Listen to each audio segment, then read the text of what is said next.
కానీ మీరు గో స్ట్రైట్‌గా దట్ ఓ విషయం చెప్పండి. అభయ్ తప్పు చేశాడనుకోవచ్చా? 'బిగ్ బాస్‌ని' అతను 'బిగ్ బాస్‌ని' ఎదిరియడం గాని. నేనైతే అట్లా అనుకోవట్లేదు. ఎందుకంటే నేను ఫస్ట్ వీక్‌లో మాట్లాడినప్పుడు గూడా ఊరికనే అట్లా అనకు, జోకులేస్తున్నప్పుడు గూడా ఊరికనే అట్లా అనకు అనంటే అభయ్‌కి క్లారిటీ ఉన్నది. అభయ్ అన్నాడు, "ప్రీవియస్ సీజన్‌లో గూడా కొంతమంది అన్నారు. అప్పుడేమనలేదు. ఇది చాలా నార్మల్" అని అన్నారు.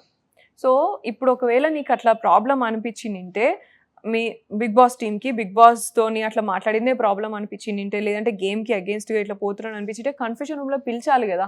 అవును. అక్కడ కన్ఫెషన్ రూమ్‌లో వార్నింగ్ ఇవ్వలేదు. మిగతా అవును. వాళ్ళకి డ్రెస్సులు సరిగ్గా అవును. చేసుకోకపోతే పిలిచినో, కంటెంట్ కానీ చేయలేకపోతే అబ్బాయిది పిలిచినో అన్‌ఫెయిర్ గదండీ! Very unfair. Very much unfair అది. ఆ! లేకుంటే టాప్ 5 కంటెస్టెంట్ అబ్బాయి. Yes. Absolutely. Absolutely like at least కొంచెం మెచ్యూర్డ్ ఉండి అమ్మో! కొంచెం నాకదే ఇప్పుడు మీకంటే, అభయ్ కంటే అసలు వరస్ట్‌గా ఆడేవాళ్ళు అసలుకి హ్మ్. ఏం తెలియనోళ్ళు గూడా హ్మ్. ఉన్నారు. యూ షుడ్ హావ్ వాళ్ళు నోటీసులు పంపిస్తారు మనకి, ఇన్‌స్ట్రక్షన్స్ పంపిస్తారు మనకి లోపలికి ప్రింటెడ్ పేపర్‌లో. అండ్ కన్ఫెషన్ రూమ్‌కి పిలిచి చెప్తారు. ఇప్పుడు మణికంఠకి చెప్పినారు. హ్మ్.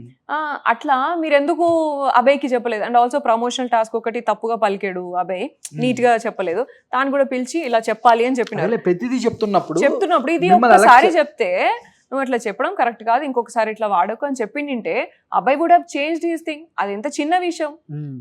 నువ్వు అంత హర్ట్ అయిపోయి మొత్తంకే ఇట్లా అంత రెడ్ కార్డ్ ఇచ్చేసి చేయాలి అనేది హ్మ్. కరెక్ట్ కానీ అనిపియలే. మీకు